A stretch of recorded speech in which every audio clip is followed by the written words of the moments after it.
Most people struggle with money. That's a fact, because money is deeply intertwined with modern survival. It impacts every single area of your life. Even if you aren't thinking about money, you're thinking about money. Your health depends on your money. The sanity of your relationships depends on a baseline amount of money. Now, you can say that that's unfair and complain about how it shouldn't be that way, but I would heavily disagree. Now, I'm not here to tell you that the truth of money was somehow hidden from you, like this is some esoteric secret. It's right in front of your eyes, but you just can't see it because of what we're going to talk about. The first thing that we're going to do is not blame anyone but yourself for the situation that you're in. You didn't question how you were raised, developed a terrible psychological relationship with money, and because of that, you failed to understand that making money is a skill. You can make as much as you want, you just didn't take the time to study, practice, and master that skill. Now, my goal with this video is to install the right money programming into your head, as that's the first step to making as much as you want. And I understand completely if this is starting to come off as some kind of sketchy video of me teaching you how to make money in a secret way.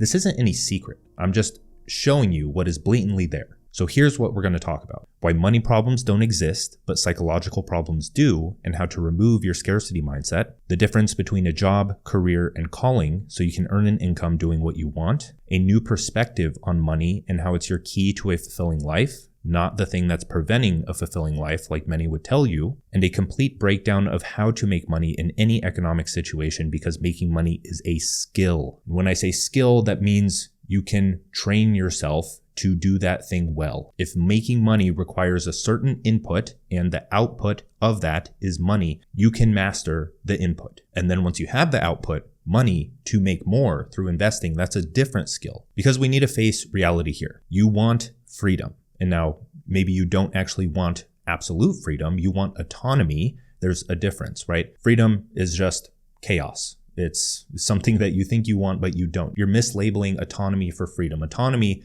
is the ability to choose your own limits, to choose your own structure, because the mind craves order, it craves structure. You want that thing, but you need to be in control of it. You would love your own routine and being able to iterate and improve on that routine. But since you don't create your routine because your routine is the source of your money, then you start to think that you don't want a stable lifestyle. Now, before we begin, I have to continue plugging Cortex because it's a big time for us. We've been rolling out access to the waitlist. This is early access. This isn't a full public launch yet. So if you want to join the waitlist queue, we're rolling out 1,000 invites a day, and we're continuing to increase that as we go. I will flash some early testimonials on the screen of people that have gotten in. We've been absolutely blown away by the reception to it. Now, if you don't know what Cortex is, it's a second brain for writers, creators, marketers, note takers, and just people who want a complete knowledge workspace. You can capture any idea, save any highlight or bookmark, create atomic notes, and reference any idea in one view, all in an interconnected database. So if you're tired of saving all of your ideas in random apps and losing all of your best ideas in just long running notes, then consider joining the Cortex waitlist. And as you know, I talk about writing in all of my videos because it's a first principle to anything in business, anything in making money. Ideas in this day and age are your resource for building wealth. Ideas are the new oil. So we're giving you a place to manage and organize all of those things. Okay, back to the video. We need to talk about the average money mindset, because I'm not saying any of this stuff is bad. I'm just saying this is where most people are. I was in this exact same place. The average person does not have a good relationship with money simply because of how they were raised. Very few people were raised in a household that was comfortable with money because so few people were comfortable with money in order to raise the children to be that way. And your conditioning, your programming shapes the entirety of how you view situations and the opportunities available to you. So we need to be aware of this so that we can notice it and start to reprogram it. Money problems don't exist. Psychological problems do. Most people's inability to make, keep, or smartly use money comes down to their beliefs, because your beliefs determine the opportunities you can notice to do those things. So here's a list of the average person's view around money, and I was in this same place. You believe money is hard to make. You don't believe money is a domain of mastery like health, relationships, or your work. You may believe money is evil because of prior negative experiences that programmed you. You aren't interested in starting a business because you only see the vocal surface of sleazy salesmen and long work hours. And just a side note there, talked about this many times before, if you're an entrepreneur, your job is to solve problems. That's what you do. So if you don't want to work long hours or you don't want to be a sleazy salesman, if you're an entrepreneur, then solve those problems and don't do those things. It's not like those things are just an inherent part of making money. That doesn't make any sense. You think everyone is trying to scam you or that any non-mega corporation is a grifter when they're usually independent businesses you say you support. Seriously, make that stuff make sense. It's like, oh, I support independent businesses. Ooh, yeah, let's cheer for the underdog. And then when they start selling something and they don't have the resources that a large corporation does, they can't sell something that is like so mass produced. The independent businesses just get picked apart by this like demonizing mob of people who don't understand that some people can actually benefit from a product that you may not benefit from. So mini rant over. You are stuck in survival mode, so you don't see the importance of self-development or business and feel the urge to write them off to feel better about your own actions. You don't think you can make a lot of money in your field, which is just plain false if you can simply observe the top earners in your field. Hint, they have a business. Every single one of these beliefs limits how much money you can make. If you don't believe money is a skill, you won't learn that skill. You'll just avoid any and all education that allows you to make more. You won't expand your mind to the level of those that are actually making money. It's not as simple as, hey, I'm at this certain level of development. I have this certain skill level. Just give me all this money. Like, I'm just going to work hard for 8 hours a day. Just give me the amount of money that I want. That's not how it works. Your money has to reflect the value that you give to receive the money. The same thing goes for if you think making money is evil, you're just going to be repulsed by the thought of it. You're not going to want anything to do with it. Anytime someone throws an opportunity your way, like a social media post that teaches you a money-making skill, you're just gonna be like, oh, nope, that's bullshit, I'm out. And what you don't realize is that that's your only way out of your self-induced chaos, is to stop doing that. Your perception of money is determined by your level of development. Now, I have a concept of mine called the levels of purpose. The solution to your money problems or psychological problems is to advance through each level. The purpose of money changes as you develop yourself. It starts as a way to survive, becomes a method to acquire status, then becomes a fuel for creativity and expression, then finally transforms into a way to help others advance through similar stages related to money or not. So those are the levels: survival, status, creativity, and contribution. Now, these levels don't only apply to money. They apply to almost everything that you do in your life when you are improving. You go to the gym for status and survival first. You go because you want to look good. You go because you want to be accepted by others. And then eventually, once you get into it, once you achieve that purpose, then it transforms into something creative. You start going for longevity. You start discovering your own why behind it. And then contribution, you start passing down what you know because you know so much and you know you can help other people, and that's what brings you fulfillment. So the first stage, or the first level of purpose, is survival, and we're going to be talking in terms of money here. Every belief we listed before is pursuing the goal and purpose of survival. Your main purpose is what determines how you perceive situations. You won't notice a money-making opportunity in the survival stage because your attention is solely consumed by the house, the mortgage, being tired from your job, the relationship problems that splinter off because of those, and barely having enough money to think. We've all experienced this: survival mode, being way too stressed, not being able to have good ideas. This isn't a static stage. You can go into it at any time. If you're extremely stressed, you're probably in survival mode and you're not able to notice the opportunities or find the same zest in life that you were able to before. Now, if you're stuck in this level, like you're just here and you're not trying to get out, you have no idea what life has to offer. So in this stage, you take any job you can get because you have to survive. And at this point in your life, when your goals are the product of your conditioning, you don't have many options for work you enjoy. So this isn't a bad thing. You kind of just have to get the job to survive. You have to solve your survival needs. You need to solve your material needs before you can move forward. You have to kind of work your way up the ladder. You need to develop your skill. You need to get a job. So you escape the survival stage by becoming deeply aware of the beliefs that are holding you back and becoming absolutely disgusted with them. You hit a metaphorical rock bottom in your mind and create this anti-vision for your future, so then you can orient yourself with a vision for the future and start to align your actions and problem solving with that. And most of the time in this stage, it's just making more money. And that's okay. You have to. to advance to the next levels of purpose. The next level is status, because as we've discussed recently, there's never been a time where weak, average, or mindless people weren't treated like cattle. They weren't just herded around because they didn't have the skill or independent thought to do something themselves. They didn't have the autonomy. And I understand that it can be very infuriating that the only people who did well in society were those who gained power and influence. But you have to understand that sentence. The only people who do well in society are those who gain power and influence. Now, throw all of your definitions of power and influence out the window, because I guarantee if you have a bad relationship with money, you have a bad relationship with those words, and you don't understand where those things can come from. They aren't always evil. Power, the best way to get power is through empowerment and education and persuasion instead of manipulation. There are ethical ways to gain power, and you can only impact and influence and contribute to people,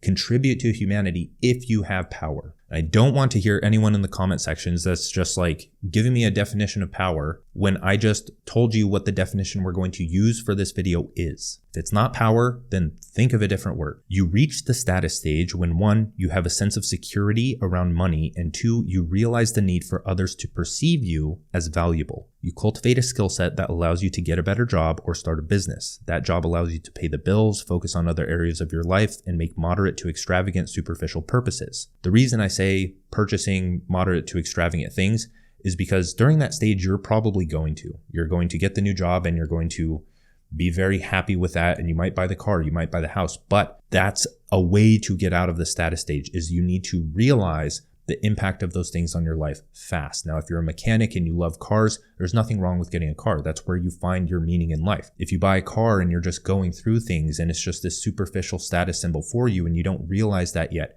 the way out of the status stage is to realize your mistake and try to correct it. Many non-critical thinkers see this as bad, but they don't understand perception or psychology. Humans must notice the surface before they notice the depth. I don't care how great of a personality you have, people do care about looks before deciding to get into a relationship with them. Now, the third level of purpose is creativity. Once you've achieved some level of status, your mind will start to transform. You'll begin to realize all of your mistakes. Those mistakes are new problems to solve, a new purpose to pursue. You may even feel the need to reject everything you've acquired. You won't find the same joy you used to in those superficial pursuits. The money gets old, sleeping around gets old, the cars and watches get old. That is, if you don't get trapped in this stage, right? You can get trapped in any one of these stages. I'm just showing you that money gains more meaning the more you develop yourself through these stages. You can see the typical stereotype of the rich businessman on a yacht with all the watches in this status stage, getting stuck there and abusing it. At this point, you'll start to crave autonomy. You'll realize how slow the progression becomes as you advance higher in the status game and want to take on harder challenges. Because this is why a lot of people get bored. I hear this all the time where very intelligent people are like, I love the comfort of a job. I love the stability. But what they don't realize is that as an entrepreneur or starting a business, you create your own stability. The stability would be better. And the reason you're unhappy and you want to leave that job is because the challenge stopped increasing. Your psyche craves challenge. When you were a child, things were so fresh and new and novel, and life was interesting to you. But then you got into a corporate job,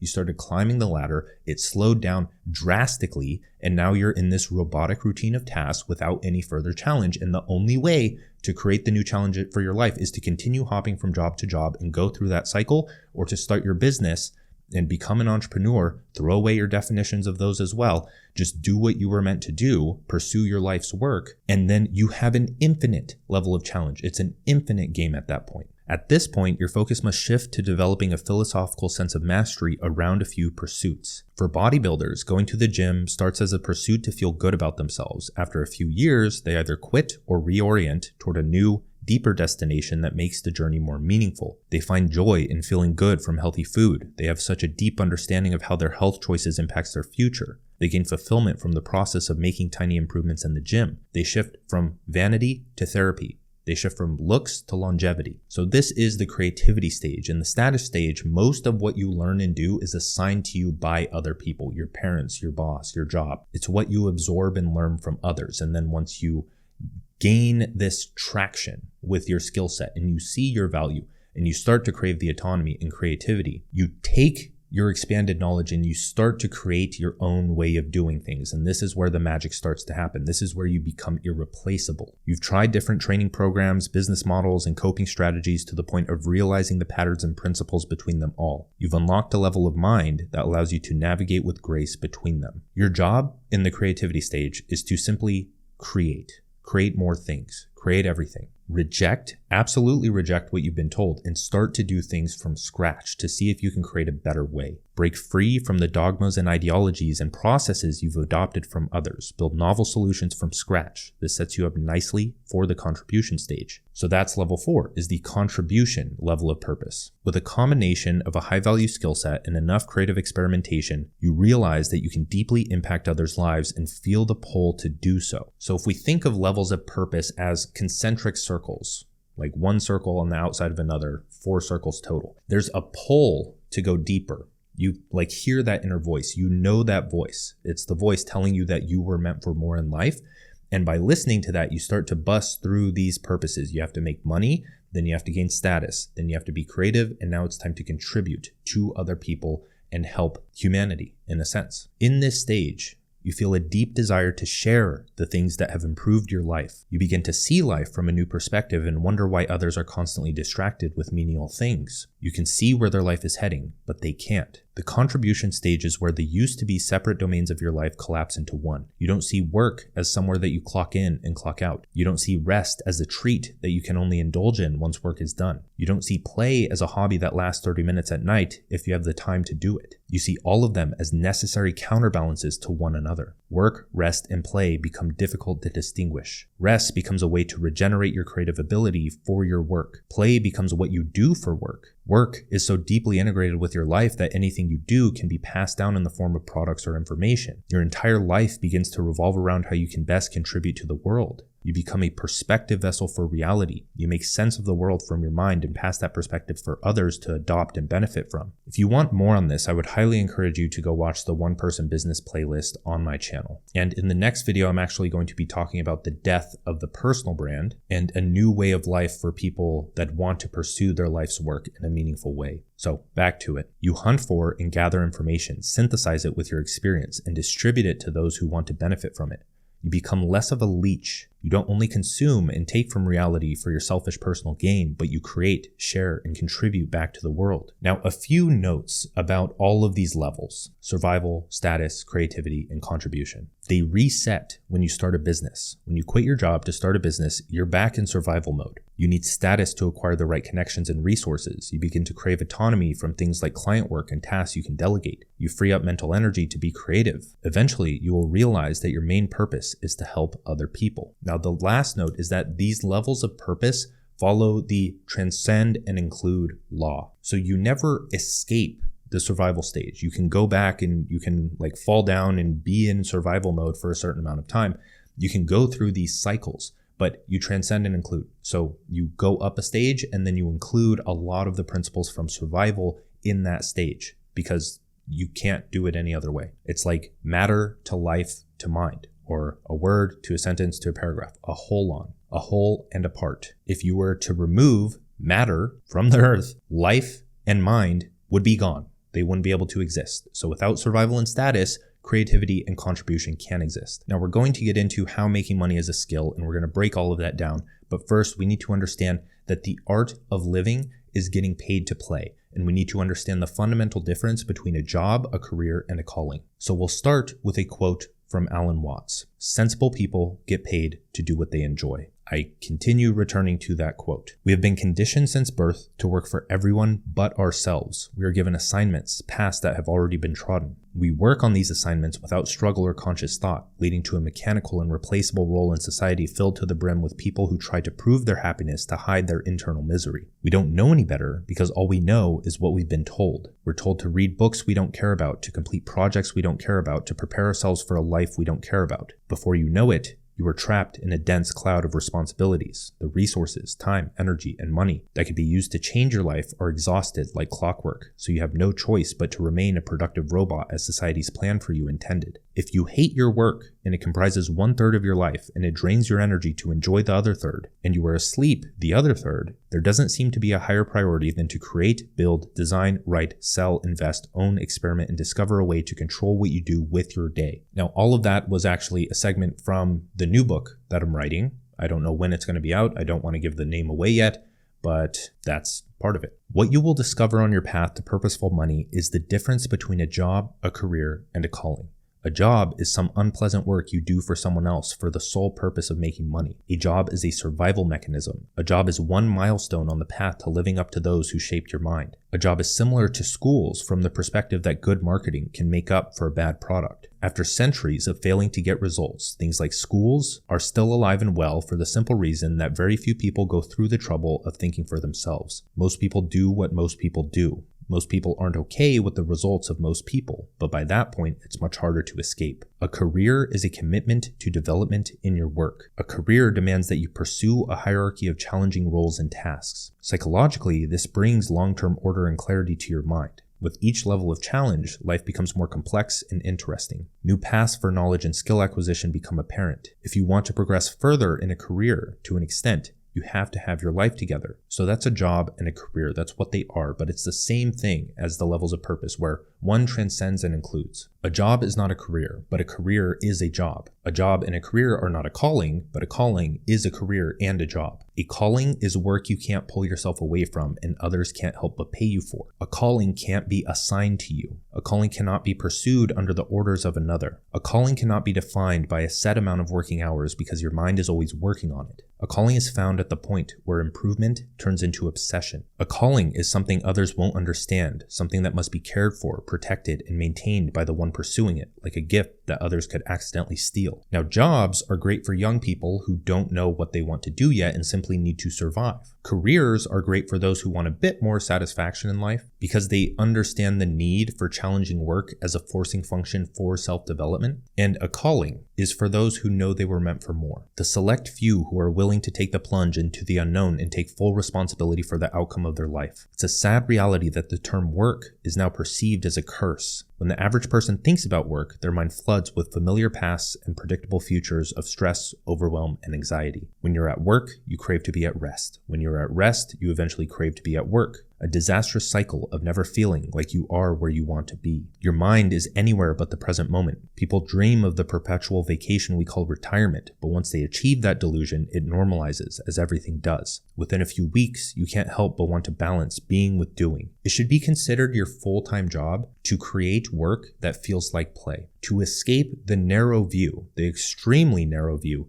that work is bad and money is evil. So if you're stuck in a job and you're nearing the end of the top of the career ladder, there's one thing that will launch you into the next phase, realizing that money is much, much more spiritual than you think. And that's what we need to talk about. The meaning behind money, the spirituality of money. We work and work and work until we earn enough to rest, all to find ourselves unsatisfied with how much we have and how little we are. We drown in survival mode. We never succeed in seeing beyond the responsibilities we were assigned and accepted without question. Wake up, go to work, deal with the boss, eat convenient foods because you don't have the time, skip the good habits you promised yourself you would do because you don't have the energy, watch your life slowly crash as your mind, body, and relationships unravel into chaos and do nothing about it because it's the only life you know. Realize that work is a necessary part of life. Work is about solving problems.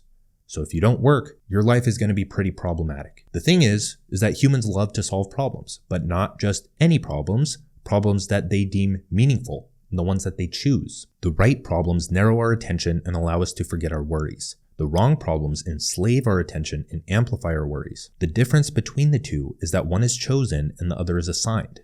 Problems are the limits on your mind and potential. Once solved, they allow for growth, expansion, and evolution. Now, money itself is a beautiful invention. It has allowed us to transcend our survival through value exchange. We each have problems that we value solving, so we solve them and soon have the desire to help someone solve them too. But since some people don't have the time, skill, or desire, the invention of money allows them to have a different resource to solve the problem with, or at least make it much easier to solve. So if problems are the limits on your potential, the things that prevent you from reaching the next level of purpose, then money is a tool to achieve your potential. Now, Purpose does not exist without problems. So if we solve problems, on the polar end is purpose. So by solving a problem, you pursue a purpose. You discover your part in something greater than yourself. That's what spirituality is, discovering your part in the whole, transcending that whole to the next, and then the next, until you reach your life's purpose of contribution. Most people in business are trapped in the survival and status stage. That's why you see them as unspiritual. But business is simply a legal structure to distribute value.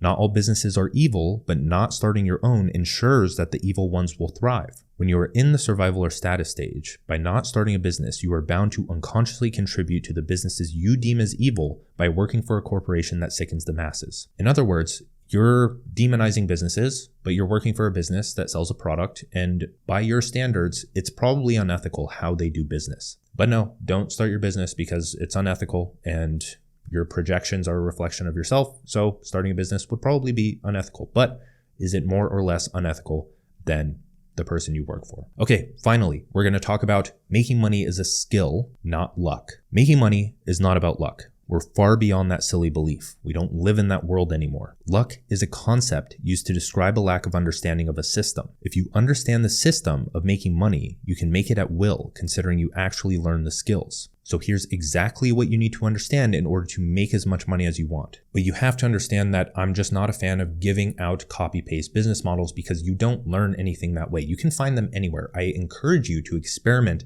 with those things and try multiple different ones, like you would try multiple training programs, so that you can create your own with the principles. So what I'm here to do is just give you the principles so you can take these as you're studying and notice the important things that you should actually double down on. Another thing is that if I were to just come in at this point in the video and be like, here's the business model that you choose, and you were to go with it, that's the same thing as just going to school because your parents told you to. Now, I do want to preface that I'm going to inject a few of my principles, the things that I think are more important than the general business advice nowadays. So we'll just get into it. The first thing you need to do is understand the psychology of one person, and that's preferably yourself. Where does money come from? I'm not talking about how the government prints it. I'm talking about how does it get into your hands? The answer is that someone gives it to you.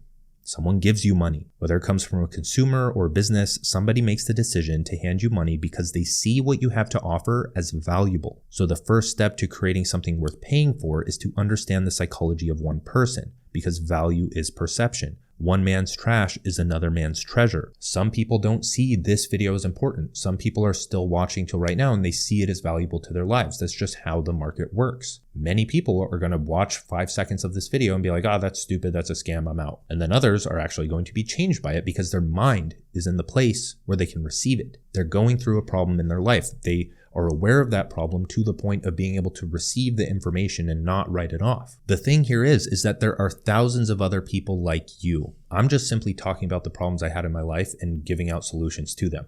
I attract an audience that way. That's what the best brands and businesses, in my opinion, do. Their businesses are built on experience, not speculation or theory. They're built on what matters. They're built on what do I know? What can I help the most with? What problems have I solved in my life? Why are those important? That's your marketing strategy. Build a product for yourself, market to yourself, write to yourself. Attract people like you because that's who you can help the most. So you know who you're going to target. And step 2 is creating a solution to a biological, personal, professional, or social problem.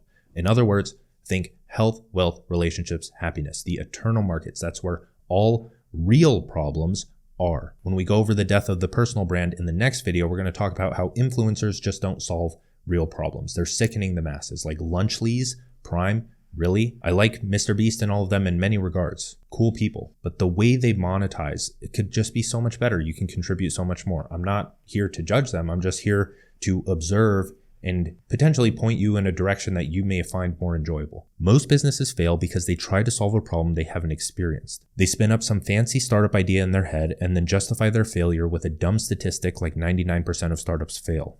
If you pigeonhole yourself into a narrow niche and problem you don't have experience with, there isn't really a path out of that. That's why I recommend becoming the niche. Watch my video, Don't Find a Niche, Become the Niche, because your business is only limited by your ability to develop yourself. Your products evolve as you do because you solve new problems and you get better. You build an audience around your name, and don't start to think that this is some kind of business model that I'm pitching towards you. Every business has an audience. It's traffic. You test ideas with content, you turn those best ideas into products, you improve your products or create new ones until it succeeds. You can't really fail if you are the business because you're in full control of your improvement. Now, while I said I don't want to give you a specific business model, I do want to give you what I think is just the best option, the most holistic option that allows you to pivot. It doesn't trap you in one narrow specific topic. It is very meta. It's not starting an agency. It's not becoming a content creator, although that's what it's going to sound like. It's going the accessible, low-cost route so that you can earn cash flow and then invest in other business ventures that you want to. So in the age of the internet, that means digital products and services. So for people that don't know how to code, because coding and building a software or other solutions is a good option, but for those that don't know how to, there's other ways. There's courses, coaching, templates, workshops, live events, etc. You package up your knowledge and you sell it because that's readily accessible and it's valuable. People actually want it. People actually benefit from it. It changes people's lives a lot more than some consumer product that you have in your bathroom. It changes people's lives much more than a fancy bar of soap. People like to shit on courses or education when your mind and how you operate within reality and the entirety of your life is determined by your education. So contributing in that fashion with digital education products is a very meaningful route to go. It's also a very profitable route to go because it is valuable and the economy favors the profitable. So my favorite type of education product is something like a course curriculum paired with worksheets or resources or projects that you can build inside of Notion or now Cortex, because now we have public page sharing. So if you want the notes for this video, you can duplicate them to your Cortex with the link in the description. It's pretty cool. The other thing is that you can build these products fast. You're in this testing stage of business. You don't know what you want to sell yet. You don't know if your software idea is going to work. You don't know if a e-commerce business that you're going to invest a ton of money in is going to work. You validate it first with content. Tweet does well, then thread does well, then newsletter does well, then YouTube video does well, then lead magnet does well, then digital product does well. Then you turn that into a software or an e-commerce product or something of that nature because you know it's going to do well and you have the money to build those things now. It's the same story with me where 2-Hour Writer is now turning into Cortex. They're not the same exact thing. One's education, one's a software, but they're very similar and one wouldn't exist without the other. But the question here is, what do you build a product around? A problem you've solved in your life. What is a domain of life you've mastered? What do you love to study and learn about? What skills have you acquired that help you live a better life or get a better career? Build a product around that. Teach people everything they need to know to reach the same goals you have. If you need help just deciding something to start to go in on and to start testing with content on, research what other people in the topics that you like talking about are doing. And you can see exactly how they're making money. It's right in front of you. You're just looking at them as a consumer. So ask yourself, could you create the same thing but better? Now we're taking on a massive task of looking at the entire second brain space and creating something better with Cortex.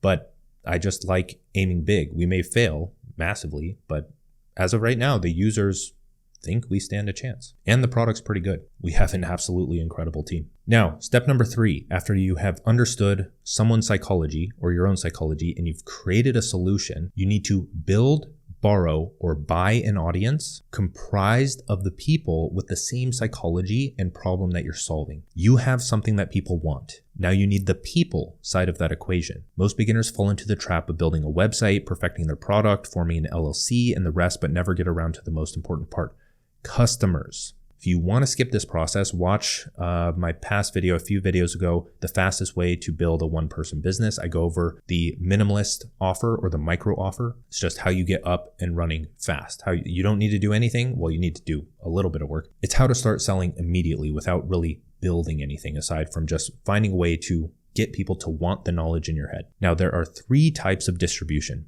built, borrowed, and bought. You build distribution on something like social media and an email list. This is something you own and can promote your value to at any time. It is the highest leverage of the bunch. You borrow distribution by networking with other people, showing up as a podcast guest and getting thousands of eyes on you, writing guest newsletters for people with large lists, posting on forum sites or communities, etc. This is what we're now getting into with Marketing Cortex because we already have the audience and we're working with larger creators to work up to a much larger launch, but we need to borrow distribution and then eventually we need to buy distribution in order to reach the scale that we want to reach. So you buy distribution with sponsorships and advertisements. podcast sponsorships, newsletter sponsorships, Google ads, Facebook ads, YouTube ads, etc. Now, in an optimal world, you would do all of them, but you only have so much time on your hands and so much money to hire other people if you want to do that. And you may not have money to invest in ads at a positive ROI. So in my eyes, the best option for a beginner is to build an audience, because it's completely dependent on your skill and how much you invest into learning that and actually doing it on social media. The other thing is that it's free to start. It's accessible. You can post a TikTok tomorrow and get 2 million views and 50,000 followers. That's very rare case, but it's more than possible, and people do it every day. I'm not saying that you will. I'm not promising anything. I'm just saying it's possible. And the reason I say that is because even if you get a fraction of that, that's enough to make a full-time income. And I don't want to set false expectations.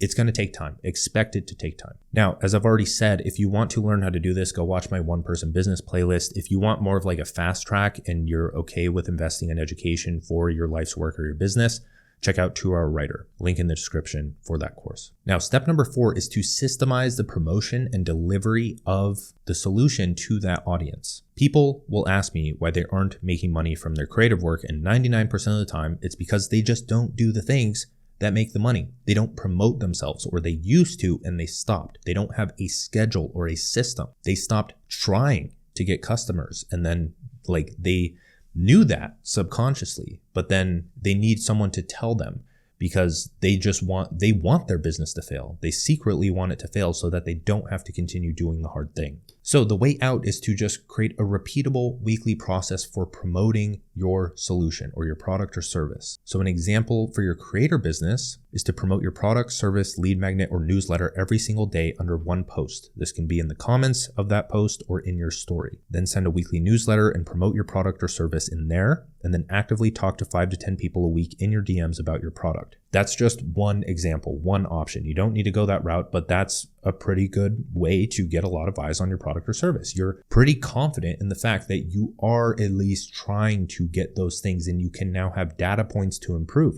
If you don't even promote your product, then there's no way to improve. It's better to promote bad than not at all. Now, in terms of delivery of the products, that's relatively simple with digital products. Usually it's just a course platform or a coaching service or something like that. If you want to figure out how I like to deliver mine, go watch my video 0 to 1 million as a one-person business. And that goes over Coe's Law, or how to work 4 hours a day and make really as much money as you want. Now, the last, final, and most important step is to iterate and persist. So to recap on how to make as much money as you want, understand your own mind so you can market to someone that is similar to you, turn the skills, knowledge, and interests that benefit your life into an education product, distribute that product to an audience that you build with content and writing, create a weekly system to ensure that your audience sees your product. Now, I say education product there, that's for beginners. Remember, this isn't just a business model I want to give to you. One, with an education product, anyone can start that. That's not like a narrow business model. You can create an education product out of anything, even if you have a physical product. I actually believe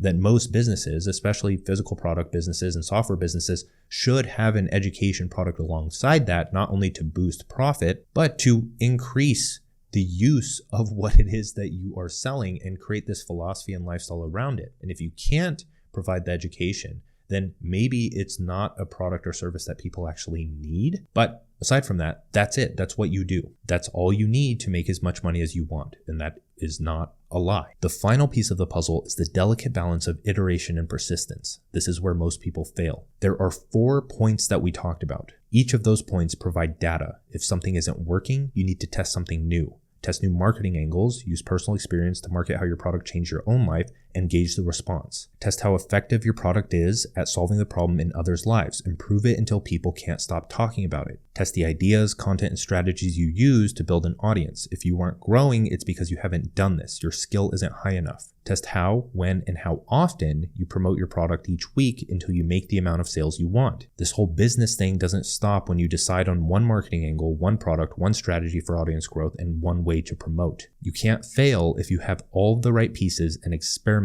until they work. Thank you for watching this video. Check out Cortex. We actually have a YouTube channel for it now. If you want to watch the product tour or just tutorials on the features, you can go to the Cortex Co at Cortex Co YouTube channel, or just search Cortex product tour and find it there. Link in the description for everything else. Free Second Brain course is out now that Cortex is out, so you can join the community and figure that out. Aside from that, thank Thank you again for watching. See you in the next one.